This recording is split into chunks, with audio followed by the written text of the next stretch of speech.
Kia ora, welcome to Car Koreros. This one's going to be part one of a three-part video that I'm going to do.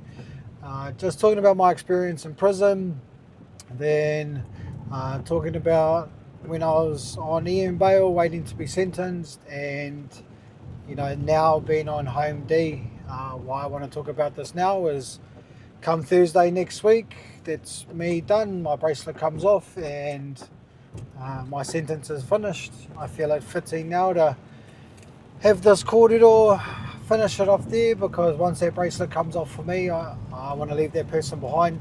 He's done and dusted sort of thing. Part one, prison. It was my first time in prison, so that's why I want to corridor about it.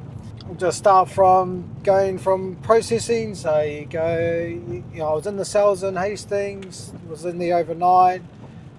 And then got sent to Mangaro, and you get sent to processing, so that's when all your paperwork comes in, and they do you strip you down, squat, and then you just wait for your greens and greys, and this is when you get your lozzies or your lozenges.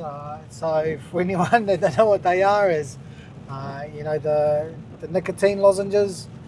So you get a box of those. So I didn't smoke, but they told me at processing, nah bro, you want to take these with you because they're good currency and people will trade up Kai and all that sort of stuff for them. So an HMA, I think it was 2 or 3, I can't remember which one I went into first, because I was only in there for I think like the first week. First night in prison was pretty like surreal in a sense, but also I'd accepted things for what they were pretty quick, so I understood like, oh well, like this is what it is, because we were just chucked in those cells for now, or we were just chucked in their wing because there was so much there were so many bros in there that they had no space for us.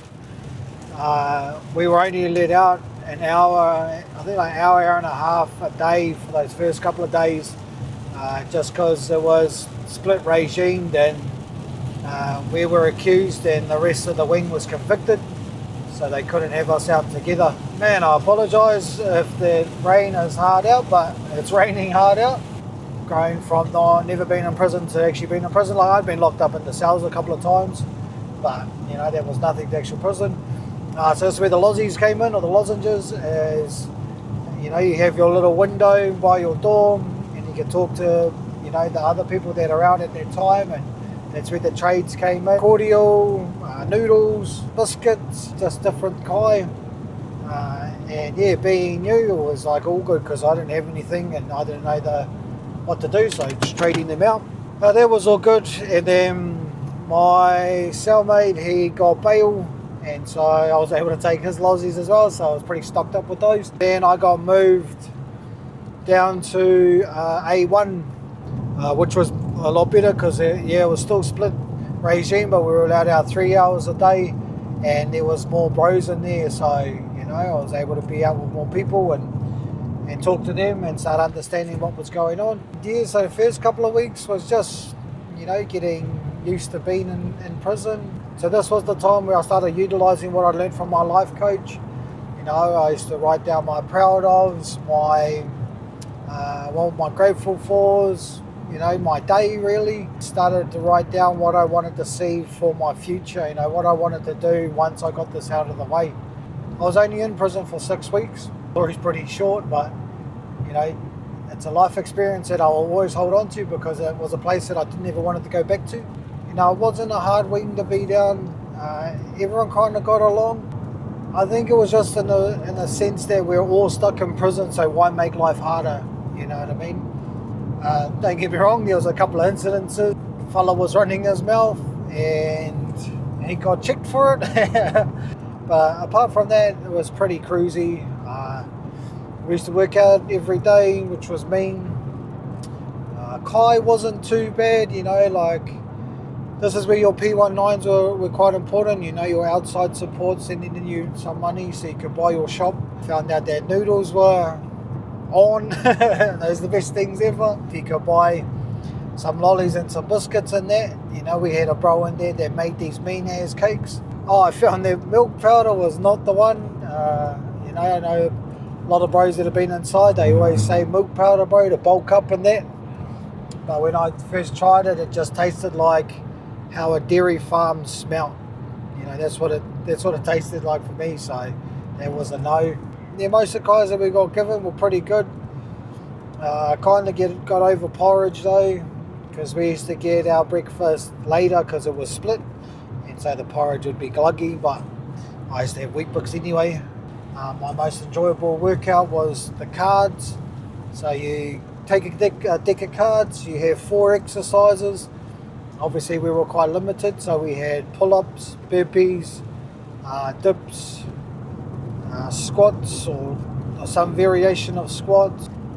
You could have your like bicep curls if we had water in the jugs, or if a bro just held a top and tensioned it down while you bicep curled. And so you just shuffle up the deck and then go through it. So you just pull out the card, whatever's next, you just bang those many reps out of each exercise, and so I really enjoyed that.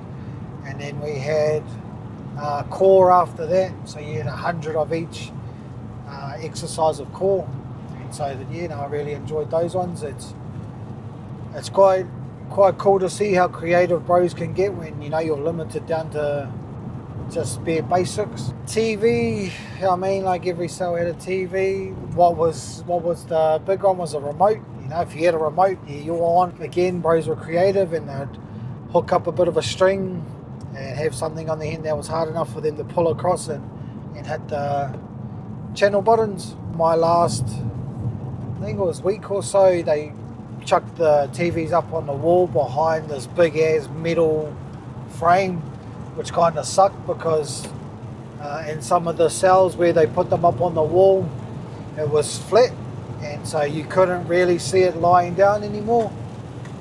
So you had to sit up and like crank your neck a bit, but it's prison, so what do you expect? Made a couple of bros in there. I've got a good mate now that we kept in contact. We both got Ian Bale. I let out a little bit earlier than him, but unfortunately with his charges, he's been sent back to prison, and we still keep in contact though. So I still sent him an email, told him to put my number down. That's important too, is outside contact. Didn't know anyone's number off by heart, as we all are so reliant on our phone and devices nowadays. Is go to prison, I didn't remember mum's number, couldn't remember anyone. So that was a bit of a process to get those, and to talk to my lawyer was another process that took a little while. I missed out on my first bail because the judge read out my charges, and I had gun charges. Quantity of the drugs that were on my paperwork were pretty heavy, and so she just looked at those, started reading them out, and I already knew once she started reading those out, I was like, I'm not getting bail. So I got denied bail for the first time. I think that was after 3 or 4 weeks. And then I went up again at that 6-week mark for Ian bail. And I had another judge, and then I was granted that. What did I take out of being in prison? I can see how you can get institutionalized pretty quickly in there. It does become quite comfortable, if that's the word. You get used to the size of your cell, you get used to a routine, you get used to being around a lot of bros, and so I can see how that can get comfortable. For myself, when I was in there, and then once I got out, I really knew that's not a place I want to be. My life could have headed down 2 different paths. Just grateful and fortunate that this is my path that I was meant to be leading and living now. Just held on to that with both hands and ran with it, really. That's part 1. That's my prison story. Sorry it's not as exciting as bros that have had longer legs. And I'm not saying that prison's for everyone, because obviously there's a lot of standover stuff that happens, especially if you're in a gang and that. Make sure that you're in the right wing, or shit can pop off pretty quick. But that was my 6-week stint in prison, and I'll do a part 2, part 3 about Ian Bale and Home D. Hope everyone has an amazing day. Kia ora.